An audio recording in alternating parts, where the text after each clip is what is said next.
And we are live streaming. So good morning, everybody. Welcome to Saturday Morning with Friends. We're live on YouTube.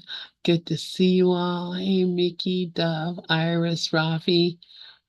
So good to have you all here. Iris, would you want to pray us in? Good morning, Lynn. Good morning, all. And I will pray us in.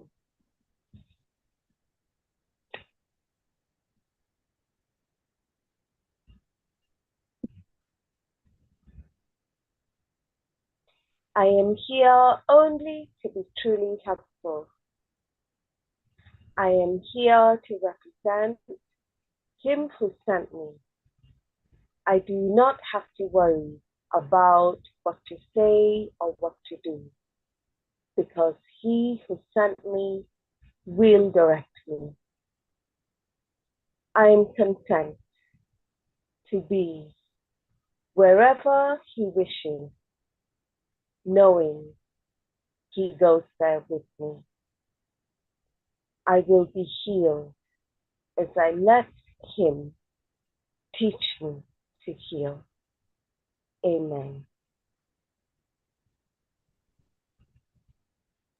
Amen. Amen. Thank you. Thank you, Iris. Um, so, um, do you remember where we're at, Iris? Yeah. We are in chapter 4 and section 2, the ego and the false autonomy, and paragraph 3. All right. Very good. Are we up on, you guys can see it on the screen? Yeah. Okay, very good. Who would like to read paragraph 3? And this section is called The Ego and False Autonomy. All right, Iris, please go ahead. Okay. Thank you, Lynn. Paragraph 3. Your own state of mind is a good example of how the ego was made. When you threw knowledge away, it is as if you never had it. This is so apparent that one needs only recognize it to see that it does happen. If this occurs in the present, why is it surprising that it occurred in the past? Surprise is a reasonable response to the unfamiliar, though hardly to something that occurs with such persistence. But do not forget that the mind need not work that way, even though it does work that way now.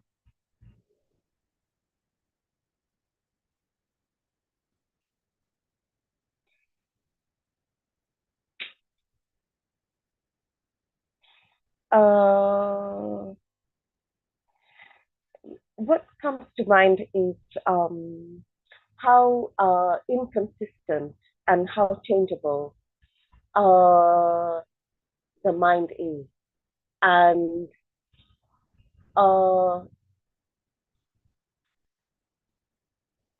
like one moment it would have this idea, and the next moment it has another idea, and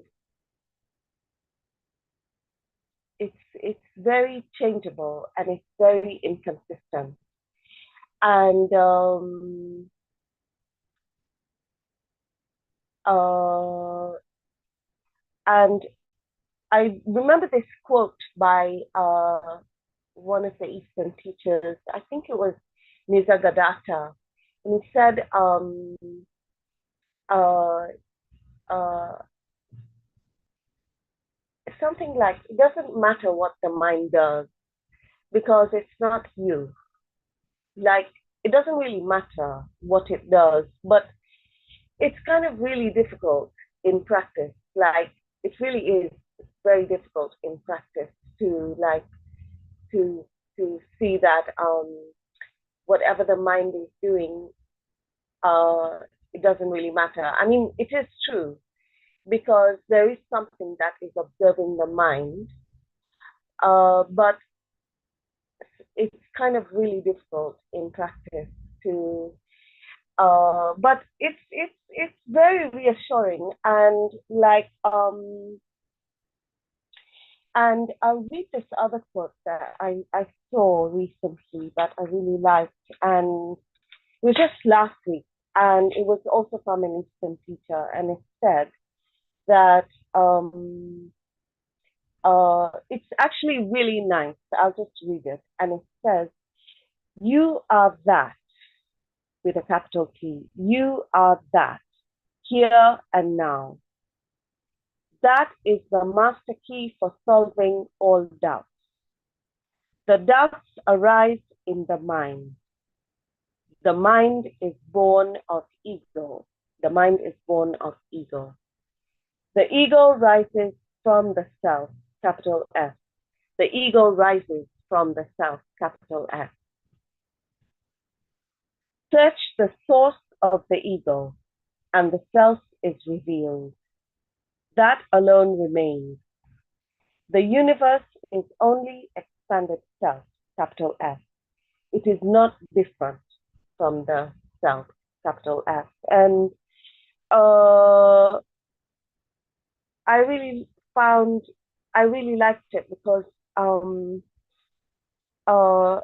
because where it says the mind is born of ego and the ego rises from the self, capital S. So it's just kind of like, it's not two. It's not two. And it just is, I liked it because it's saying that I don't need to fight the mind. I don't need to fight it because that is like the worst thing I can do. Like like there was that quote we looked at last week from Dove, which says that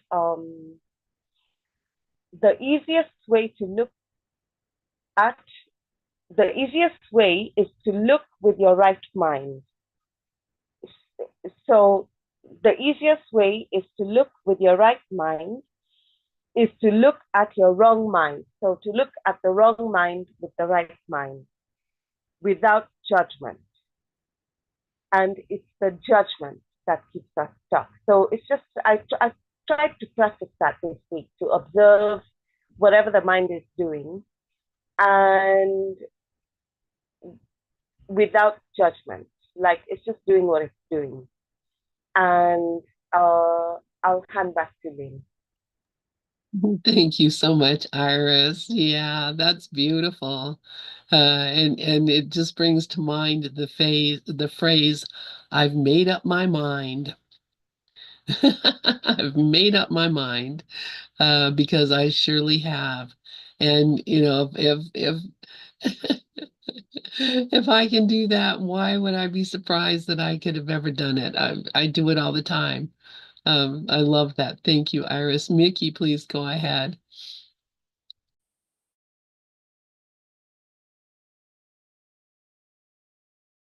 Where am I? There I am. Thanks. That was beautiful, Iris. I love it when you bring in the Eastern teachers to this. Um, the sentence that really jumped out at me was sentence two. When you threw knowledge away, it is as if you never had it. So, and I always think of the word knowledge in the course as the the knowledge of oneness, the knowledge, our the basic isness of what we are. Knowledge is not something that we get through studying and learning. It's what we are. And it's the knowledge of not being separate. So when we threw that away and believed we're separate, it's as if we never knew oneness at all. And that's how we come in here. We come in here and we're conditioned to think we're bodies, and we act as if we have absolutely no knowledge whatsoever of being one. And it's if we threw it away and we never ever had awareness of it. And so, how could we, what do we do to turn that around? And if it occurs, this is so apparent that one need only recognize it to see that it does happen. If we recognize that we're constantly thinking we're separate, and if this occurs in the present, why is it surprising that it occurred in the past? So we really need to keep reminding ourselves all the time, every day. This isn't making any sense. If I know I'm not separate, if I know that there is only oneness, and I know that I just forgot it, that it was thrown away by the belief in the ego, why can't I just turn around and say that's not so? So, yeah, thanks. Yeah, thank you, Mickey. And why can't I turn around and say that's not so? Who I have to ask permission. Permission of who? The one who made it. Who is that? Oh yeah, me. Oh, okay. Rafi, please go ahead. What the two previous people before me said was just idyllic. It really was perfect. And it just reminded me of all the things that Lester Levinson used to say. The mind is a recording and playback machine. It's a collection of thoughts, feelings, ideas, beliefs, data, information, concepts, and which it repeats mechanically. It just keeps repeating the stuff mechanically. It references itself because it doesn't know anything beyond itself, and it doesn't know anything really, and then projects all of these thoughts mechanically. So it's a machine. It's a recording and playback machine, and if you get caught up in it, then you lose sight of the truth of what we really are. But if you step back and just watch it do its thing, the way Iris said, if you just step back and watch it do it's just doing its thing. What's that? It's got to do with the reality of being, my being? Nothing. What's it got to do with the reality of anything? Nothing. And like Lester once said, if a person can control an entire nation, but if he can't control his mind, what kind of power does he have? It's running him. And so this machine, this mechanical device that automatically references itself because it can't do anything else, is running you. You got to put the brakes on and go, wait a minute, hold on a second. I'm not going to let that happen. And one good way to quiet it is to find the non-loving, negative thoughts below it and bring those feelings up and let those feelings go. And those thoughts will go away on them on their own because they're all based on those feelings. And then if you do inquiry, okay, what's the source of thoughts? What's the source of feelings? How do thoughts and feelings form? Where do they come from? What's the source of it? There's no answer to that. It has to quiet. And the quiet is where all the answers are. And that's pretty much it. Thanks. That's it. And it is the quiet, the silence where all the answers are. It's the only place where we can find that. So thank you, thank you, thank you. Anything else on paragraph 3?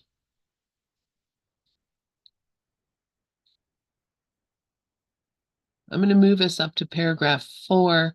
I'm going to ask somebody to read. Oh, let's see, and it's going to have to be moved. I'll take it. Okay, I'm gonna make it a little, I have to leave the room for just a second. So if I make it that much smaller, can you still read it? I can put on my glasses. Okay, it's still, yeah, it still doesn't fit the whole screen. No. But uh You want to do something else until you get back? no, I'm gonna just make it a little bit smaller. How about that? Is that too small? No, it works. Okay, good. All right, then I'm going to leave it for you and carry on. I'll be back in a moment. Okay. Think of the love of animals for their offspring and the need they feel to protect them. What a perfect analogy. That is because they regard them as part of themselves. No one dismisses something he considers part of himself. You react to your ego much as God does to his creations, with love, protection, and charity. Your reaction to the self you made are not your reactions to the self you made are not surprising. In fact, they resemble in many ways how you will one day react to your real creations, which are as timeless as you are. The question is not how you respond to the ego, but what you believe you are. Belief in an ego function, and as long as your origin is open to belief, you are regarding it from an ego viewpoint. When teaching is no longer necessary, you will merely know God. Belief that there is another way of perceiving is the loftiest idea of which ego thinking is capable. That is because it contains a hint of recognition that the ego is not the self. Ooh, does that say it or what?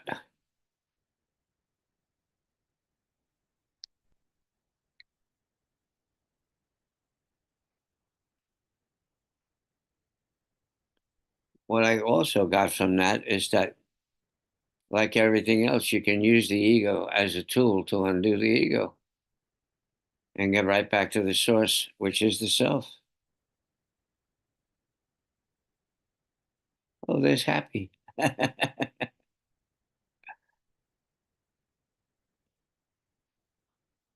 I guess go ahead. You got your hand up. So, yeah, I just wanted to look at sentence 4 again. You react to your ego much as God does to his creations, with love, protection, and charity. And, that's what we have to be careful of, that we're identifying with the ego as if it's something that belongs to us, that we're identifying with this identity and this personality that is just an ego construct as if it really belongs to us, as if we should cherish it and protect it, and it this whole section is reminding me that we keep buying into the beliefs, we keep buying into the lies that the ego is handing us all the time. It's like we're listening to some lying broadcaster on a news program, or a politician or something. I'm going to make you feel better.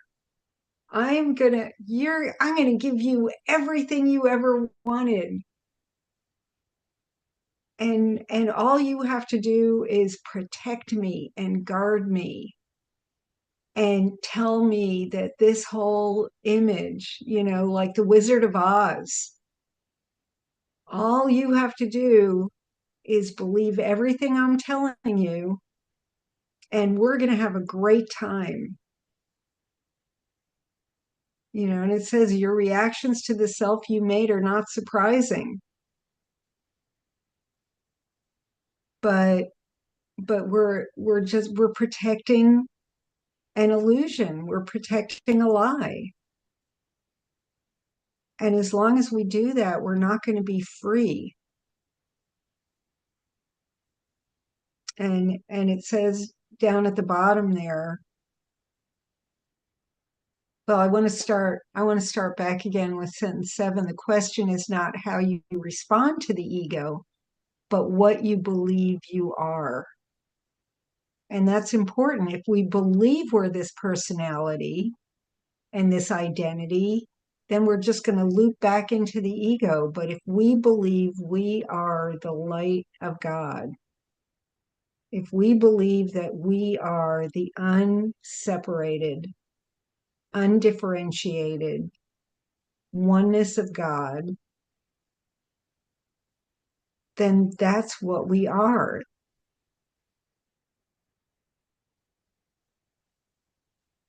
Belief is an ego function, and as long as your origin is open to belief, you are regarding it from an ego viewpoint.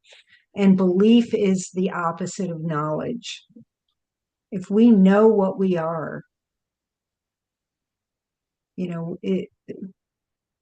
Dove keeps telling us, look at the lie in the middle of that word.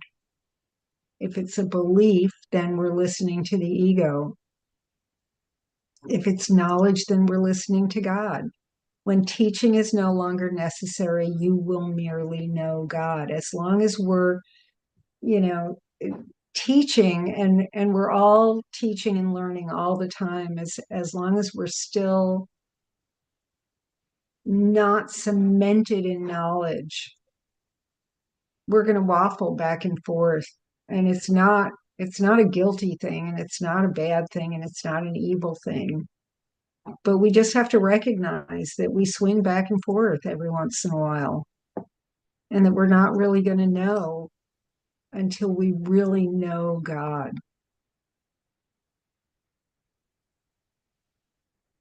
And the last part, belief that there is another way of perceiving is the loftiest idea of which the ego thinking is capable.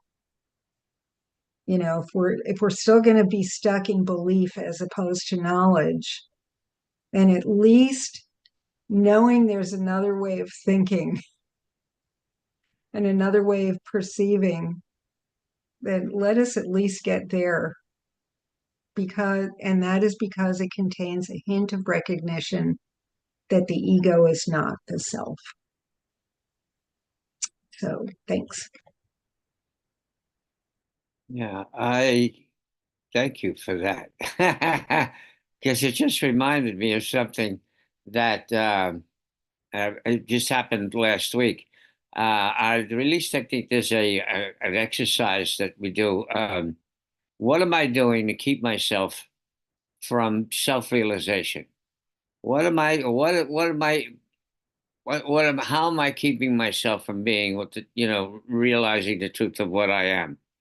And the answer came up for me is my ego said, I want to stay separate so I can get people to like me. And and I looked at that and I broke up and I said, okay, we got it now. Because one of the teachers used to say that the biggest check you'll ever write is wanting approval. And so I looked at all of that and I send love to the ego. Thanks for sharing. I really appreciate it. And then brought just a story in my mind, a picture in my head. I love you very much, and I'm letting it dissolve and evaporate. And then whatever the feelings came up, wanting approval came up, I let that go. Wanting control came up. Wanting to be safe, secure, and survive. The fear of dying came up. I was able to bring up all of that stuff and got real quiet. And the happiness that I'm is just flooded into my awareness. Yeah, this is great. Yes. Oh, you got your hand up again. Great. Yeah, that's beautiful, Rafi. That's the minute we question it, is who is it that wants approval? Right. The personality, the identity. Who is it that wants control or to be safe? That's great. It's like as soon as we question that, we drop it. Who wants it? That was great. Thanks, Rafi. The question is great. One of the ones that I love the most is, how am I infinite love? You don't answer the question, just let it sit there. Things get quiet real quick.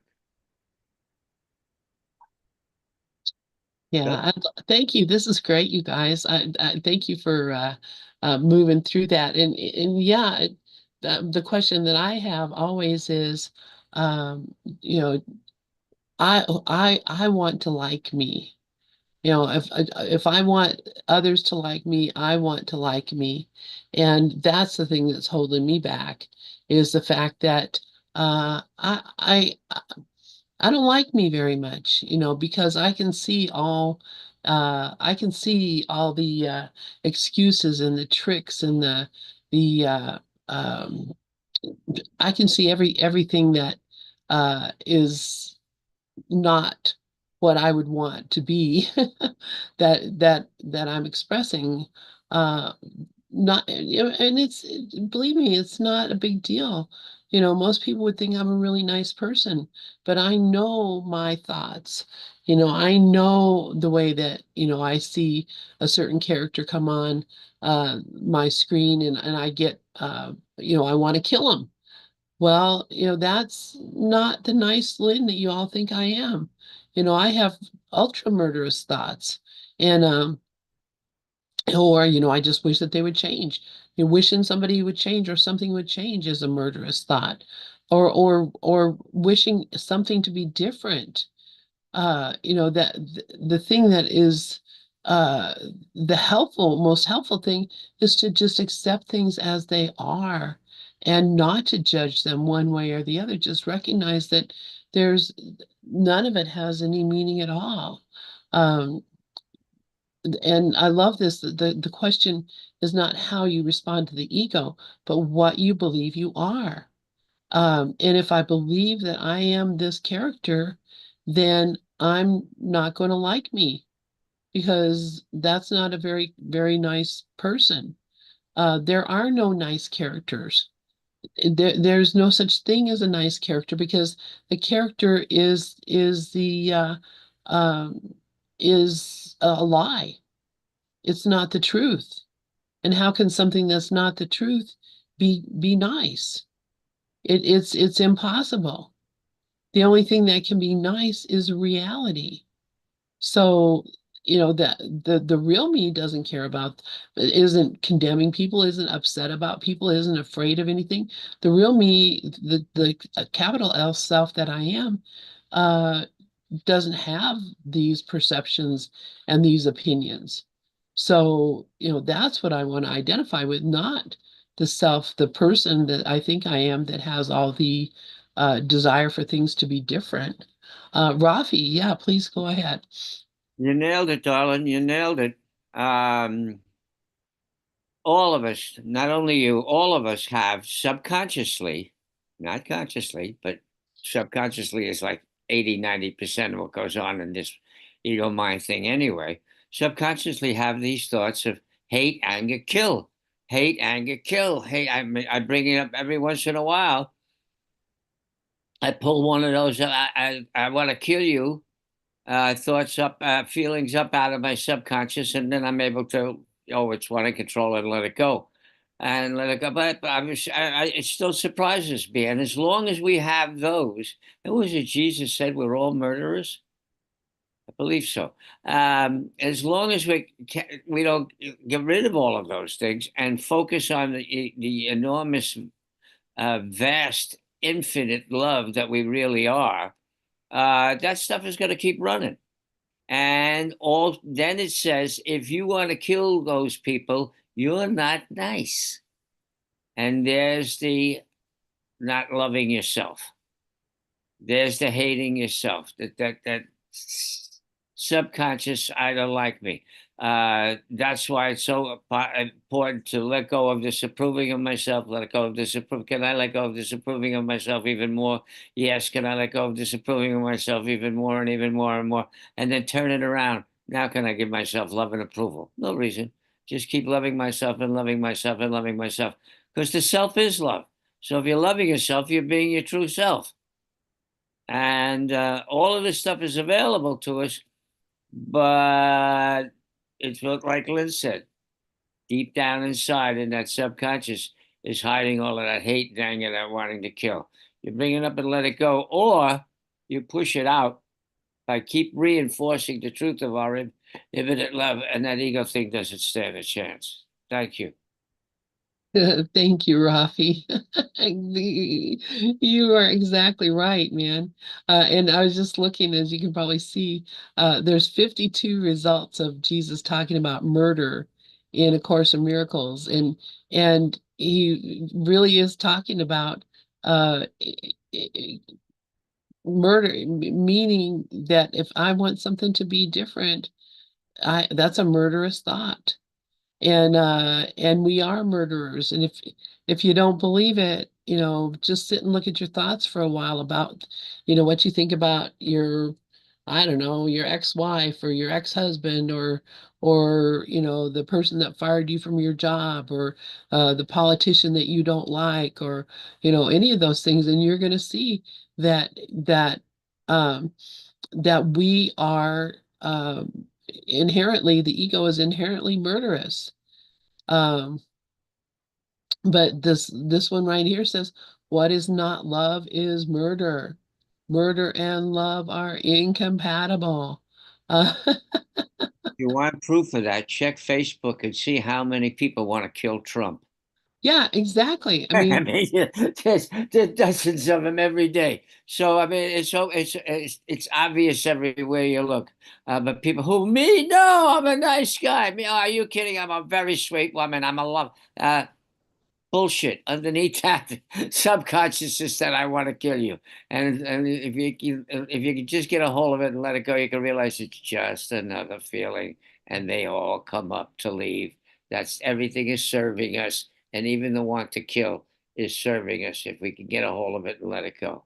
exactly. And the thing is, it's not just, people want this particular person dead. They want their followers dead, and their followers want you dead. So it's like it's it's a whole it's a whole killing spree going on in this world.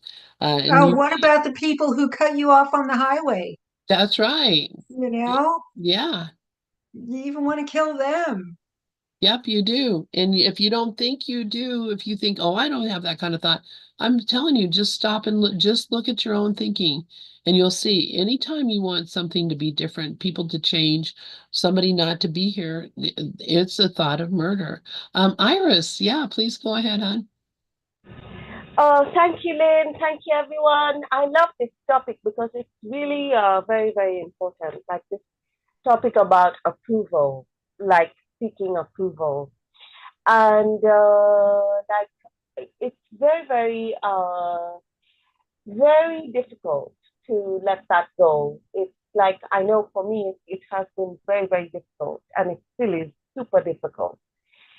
And I mean, there could be a ton of reasons, yeah. Like, I mean, I can just think of like one reason, for example, is like it's been very much conditioned into every single person, I think, that like our parents would tell us, I know mine would, like, if you're good, if you do this, then you're good, like then I'll basically was saying that if you do this, then you're good. If you don't do this, then you're bad. Like, and I want you to be good. And this type of thing gets we get completely brainwashed, like, and then we carry this. I know for me, I carry this into like, you know, for example, like if a project goes well and I'll get approval from my boss, uh, that's great. That feels really good. And then if the project doesn't go well, I think it's my fault, even though like, it's a big project and I can't possibly do this project alone by myself. And and it's really like really very, very very, very key point. Like I know for me it's a massive key point. And but like the you know it's like I think I'll be able to let that go completely once I realize like what we truly are. And like because even in the Bible it says the kingdom of heaven is within you. And in the course it says the kingdom of heaven is you. I mean, what else could God have made that could be the kingdom of heaven? And so this is a very, very important point. Like, because even in Dove put something in the chat, like about, I came to the same conclusion that security and control are all part of getting approval. So, approval, why would I need approval? Because I want to feel safe. I want to feel safe, or I want security. And why do I want to be secure? Because I think I'm a human. And, I'm temporary, basically. And, and so it's kind of like, is very, very important, because what we really are is not interested in approval or disapproval. It's like, it's fine with everything, because everything is itself. And so what is it, like what Nikki was saying, like what is it that wants approval? And I mean, approval from where? Like approval from another ego, or like it just doesn't make any sense. But it's really like, and another teacher once said that approval is actually seeking outside. It's like a form of lack. It's like seeking outside for whatever it is that we're seeking: approval, security, safety. It's like, and all the teachings say that there is nothing outside you, like outside us, like the one. There is nothing outside. That is what I must ultimately learn. Like there is nothing outside you. And so it's really important. But then it's also important to remember that I can observe it with my right mind. I can observe the wrong mind with my right mind without judgment, and just realize, oh yeah, that's what it's doing, because that's what it's always done. Like, if I mean, coming back to, like, it's always done that, it's been programmed that way. Like, and if I'm good, then if I do this, then I'm good. Like, from the age of 2. Like, if I don't spill all this food, I'm good, and or whatever. Like, and so we just seem to have been given ourselves like just uh some very like completely mad ideas, and and anyway, so handing back to Lynn, and thank you everyone for bringing this subject up, and I'll hand back to Lynn. Thank you so much, Iris, and thank you everyone who shared. Does anybody else have any thoughts on this paragraph?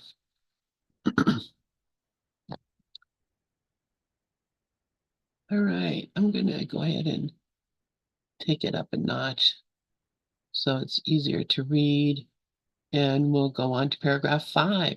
Who would like to read paragraph 5?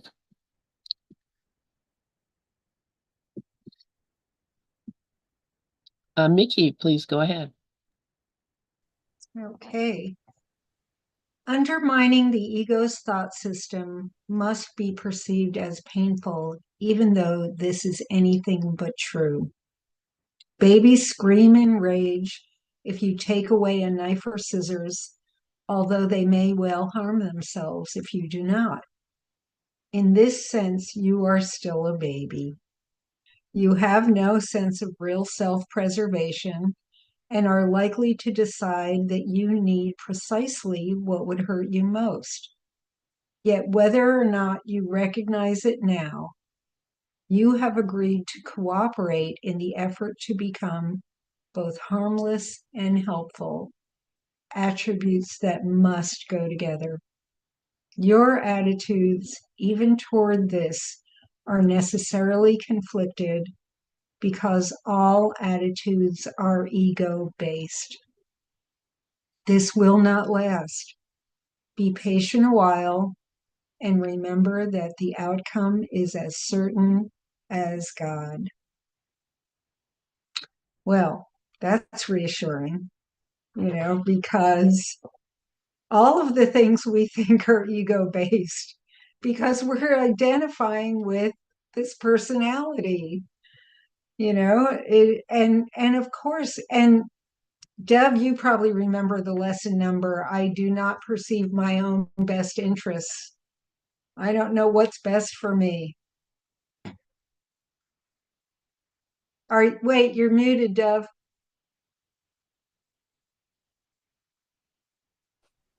Uh, I don't know it.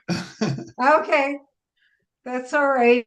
But it does say, we can't tell our advances from our retreats. 24. Thank you. We don't know our own best interests. We don't know what the heck is going on. Everything is upside down. It's a topsy-turvy world. And yes, we scream and rage when we don't get what the ego thinks it wants. It should be thus, we always want to say. It says that somewhere else in the course. I can't remember where anything is, but I'm still a baby. I don't have any sense of who I really am. I'm going to be 75 in a couple of weeks and I'm still a baby because I do not really, do I have an inkling of who I really am? Yes. This course is finally getting through to me and showing me who I really am. But I'm still a baby because I don't really know. I do, but be patient. The outcome is as certain as God. So I'm just going to be patient. Thank you, Mickey. And yeah, I mean, it is reassuring and it's you can look at yourself and decide what, where on the spectrum you are between being this squalling little baby that's kicking and screaming and saying I want this or I want that, and being absolutely in total acceptance. There is a spectrum that goes along there, and you can try to figure out where you are there, or you can just look and say, I'm still just a baby. I'm still, and you're going to be, if you're really truly being honest, no matter how, for me anyway, no matter how I thought that I've advanced spiritually, it just takes one, good whack to knock me down to the kick and screaming baby again. So I know, I've still got a lot of work to do, but it doesn't matter because uh, even if I do pick the thing that's going to hurt me the most, and I do decide to run with scissors, and I do fall and poke my eye out, that's not the end of the world. These are just things that you know I have to learn not to run with scissors. In fact, don't carry them around unless you need them. Anyway, I see Rafi has his hand up and so does Deb. Go ahead, Rafi. Okay, the way to see how far you've come and how much of a baby you still think you are is to just look around you and see how people react to you and what goes on in your day to day. That's what's going on in your mind. That's what's going on in your consciousness. Your consciousness is reflected in everything. So if people are being nice to you and things are happening well for you and things are unfolding and all of a sudden you get an invitation here or something else happens, that's a reflection of what's going on with you. There's your gauge right there. If you want to know what's going on, take a look around you, because what is going on around you is what you. It happens to me all the time, and when I think my mind starts coming up with reacting and negativity and moodiness, I just step back, let it be what it is, and then start discriminating. What am I really? Well, I'm really infinite love. I'm really divine presence. I'm really peace. I'm really infinite bliss. I'm really abundance. I'm really harmony. I'm free. And then whatever feelings come up, let them go. And the world will reflect that. I walked into a Trader Joe's the other day and I'm at the checkout counter and I hear a guy say to somebody else about how powerful gratitude is. And you'd be saying it to another employee who was passing by. And I said, yes, that's true. I said, the power of gratitude is incomprehensible. I said, and another one is acceptance. And he said, and you know what another one is? Humility. I said, the power of humility can't even be can't even be described. But he threw that right back at me. Now he wouldn't have done that if that wasn't in me. He was reflecting my consciousness. It didn't hit me until I was walking to the car. And I went, oh my God, that's what just happened. It happens all the time. So when we start accusing ourselves of not being able to do that, and not being able to do this, and not being able to do that, that's just the ego mind talking. It's got nothing to do with our infinite self. Our ability to discriminate and say, wait a minute, what am I really? And then plug into that is what helps wipe all that other stuff away. That's all I want to say. Thank you. Thank you, Rafi. And I do have to say, I mean, it may be how people react, but it's how I perceive their reaction too. Because you could have easily thought the guy was, trying to one up you and make you feel stupid. I mean, this is what I'm saying is it's up to me to decide how I take anything that anybody says or does to me. So, if I'm always looking and saying, they love me, they love me, they love me, then I'm not gonna, the gauge is gonna be like, yeah, it's done. But if I look for fault in what I hear and see, then I'm going to think that, I need, so I need more work. But nothing is different. It's not different either way. It's my decision on how I want to see it. So, and Elizabeth, I was just going to read a couple things that she said. Ideas leave not their source. Forgive the illusion, not the self. It is a learning connection, not necessarily unconflicted about what needs correction, yet the self knows all is well. It's a learning correction. Gentle compassion, gratefulness in light of the stark realization. Wisdom comes not with age, but source of love, realized however faintly. Thank you, Elizabeth, for that. Dove, you have your hand up, and then Iris, go ahead, Dove. Yeah.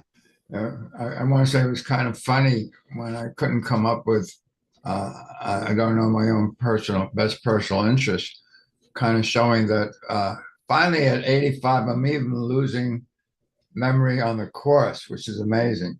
Why? Because my mantra lesson is 25, and 24 and 25 happen to go together perfectly because 24 says, I do not know my own best personal interest. And then 25 tells you why, because I don't know what anything is for. They actually go together they're like sister lessons. So in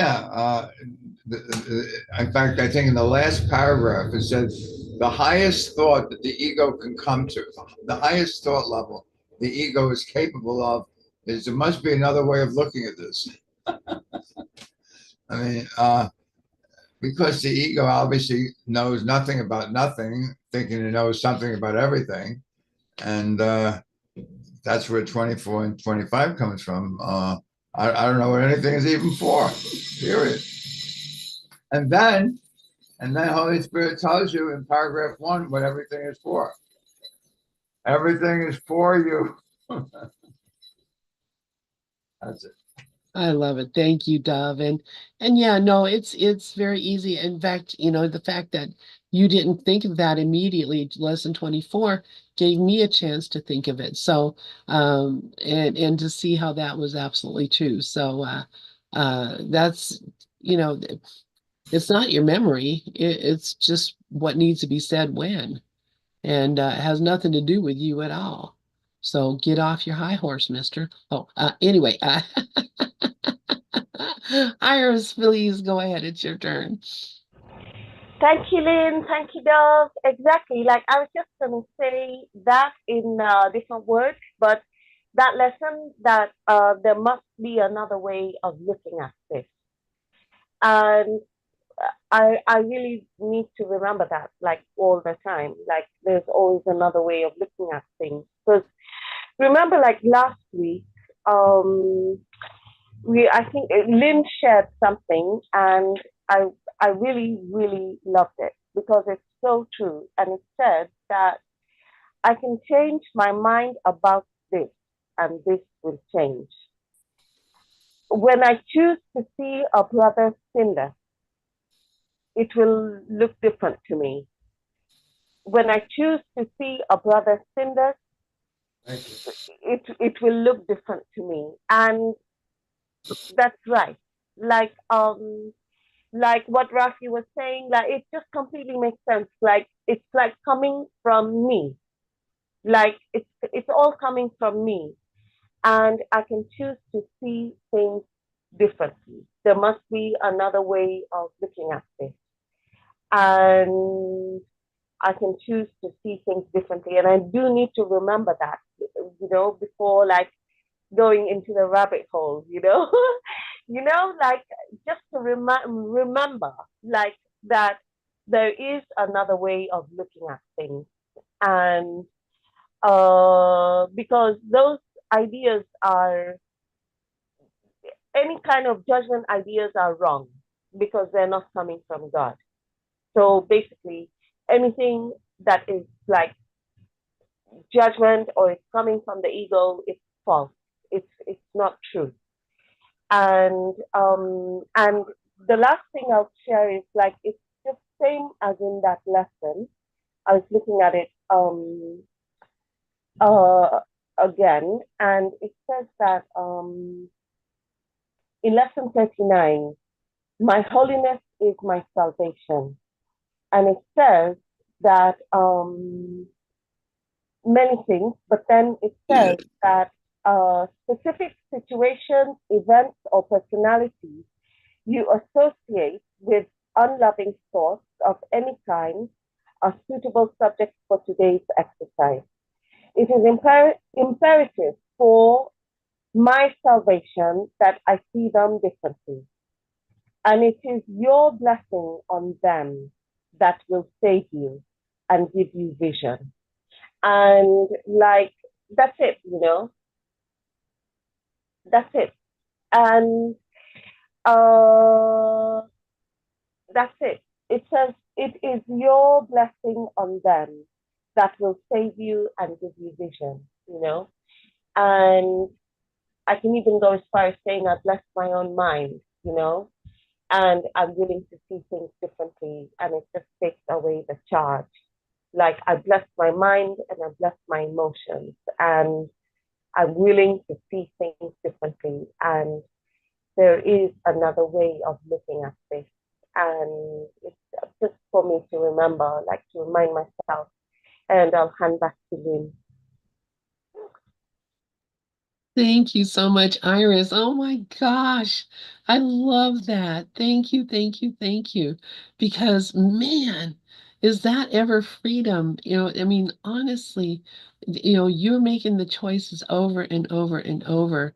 And do you realize, I mean, you have to make the choice. Oh, it can't, there's always going to be the questions. The ego is always going to be asking the questions, and you've always got to be making the choices and having that determination to do that, to choose with the Holy Spirit over and over and over. That's how the habit develops. The miracles are habits. But when they're not happening, something's gone wrong. That's a miracle. The changing of the mind is the miracle, and it becomes the habit. And when it's the habit, then you don't even have to think about it anymore. After a while, you just recognize, oh, there it is, and you can let it go. So that's beautiful. Thank you so much, Iris. Rafi, please go ahead. We just had a perfect example of divine guidance. It just hit me. I love it. Doug couldn't think of something, and Lynn thought of it. That's us reflecting each other. That's Lynn and Doug are one. I saw it and recognized it, so Lynn and Doug and I are one.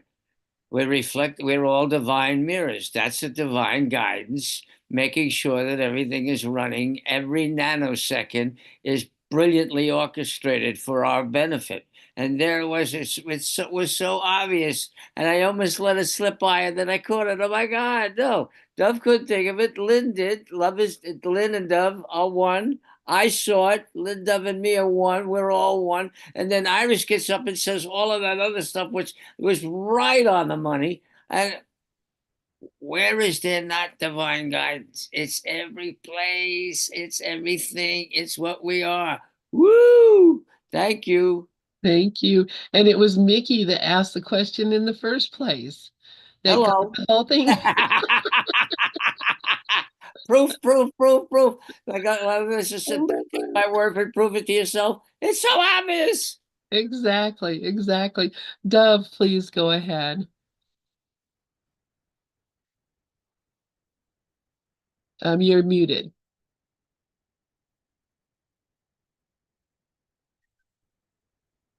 I was going to say thank you so much, Rafi, for bringing that up the way you did. Because just as you were sharing, I put into the chat something I never saw before. And it comes from text chapter 1, section 1, paragraph 19, and a line I never saw before. I happened to go to Dakini Wiles' Facebook page, and I don't know if anyone here knows Dakini Wiles. She's probably one of the top course teachers around. She comes from Australia, and this is the line she has on as her major line to say what she's about. Miracles make minds one in God, and that's exactly what you're talking about, Rafi. The the joining, the oneness, because in truth, the only this is also in chapter 1, section not section 2, something like that. A sense of separation from God is the only, there's the word only again, lack that needs to be corrected. A sense of separation. Now, the sense of separation is that we're experiencing ourselves as kind of separate, but yet minds are still working as one. Bodies are separate for sure, but minds are one, and that's exactly what it says. It says miracles make minds one in God.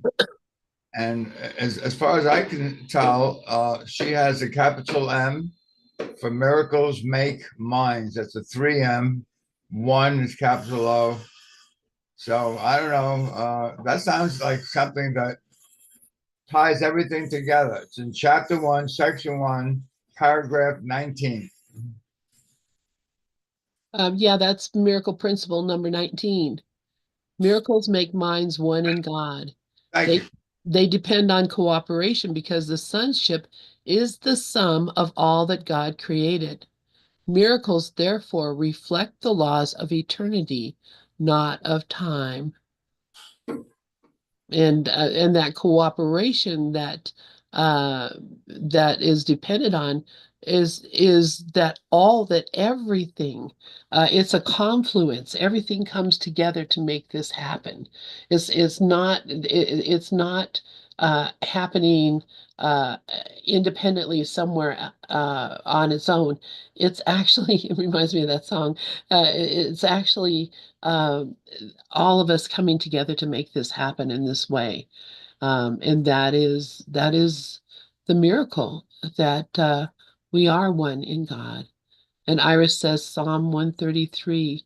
Which one is that, Iris? Do you want to take the mic and say what that is? Thank you, Lynn. Yeah, like it reminded me of something like somebody sent me this week. And it's Psalm 133, and it's like fantastic psalm. Yeah, I read it. It's very short, and it says, I'm just waiting for it to load so I can read it. How good and pleasant it is when God's people live together in unity. How good and pleasant it is when God's people live together in unity. And that's it. And I love it. And I'll hand back to you. I love that, Iris. Thank you for bringing that up. Psalm 133, I will remember that. All right, you guys, I love you all. Thank you, thank you, thank you for being here. I remember we won't be here next Saturday. I'll be playing some recordings through the day. But next Sunday, Easter, is our what do you call it? Meeting, John Monday's meeting for Easter. And Dove and I will both be participating. Lynn, um, Brooklyn, I can't think of her last name, will be participating in it. And so, and I did send out the notice in a mailing, but I'll resend it again with the link and everything to get into the meeting. So I hope to see you all next Sunday. And Dove is posting it up in the chat right there too. So Yeah. And we have a meeting now at 1 o'clock, Lynn. Are you? yes, I know. That's why I'm closing this out. So, Okay. but yeah, that's 20 minutes. So we've got a bit. So, or So 25. if we have a little bit, can we do a fun thing real quickly? Sure. It Yeah. takes it'll take about 5 minutes. There's a song that goes with today's lesson that Alan Watson recommended we play, and I will get the link for it in 1 second. And it's a Carly Simon song from the 70s. And when I first heard it, I thought, oh, she's singing it to some guy. But if you keep in mind and imagine her singing it to God or Jesus or Holy Spirit. And Lynn, if you could put it up on the screen, because the lyrics are embedded in it as well. You're so vain. It's absolutely mind blowing how it goes with today's lesson, which is I share God's will for happiness for me. Okay. It's phenomenal. All right. We're gonna get it. Is okay. Is it on the screen? I gotta make sure I got the sound on. So let me try. Let me do the reshare. Time for the pain. All right, here we go. Hope you all enjoy.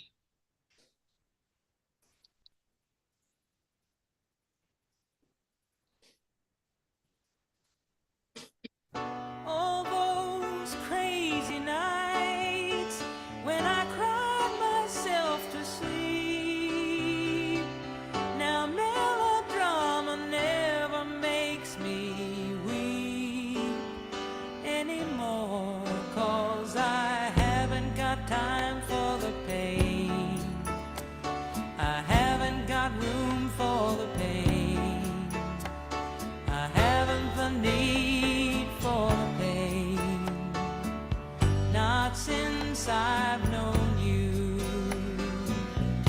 You showed me how to leave myself behind, how to turn down the noise in my mind. Now I haven't got time for the pain. I haven't got room for the pain. I haven't the need for the pain, not since I've known you. I haven't got time for the pain. I haven't got room for the pain. I haven't the need for the pain. Suffering was the only thing made me feel I was alive. Thought that's just how much it cost to survive in this world, till you showed me how to fill my heart with love,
Wow, that was great. Wow, that was perfect. You're right about that, Mickey. Who did you say recommended that? Was Alan Cohen?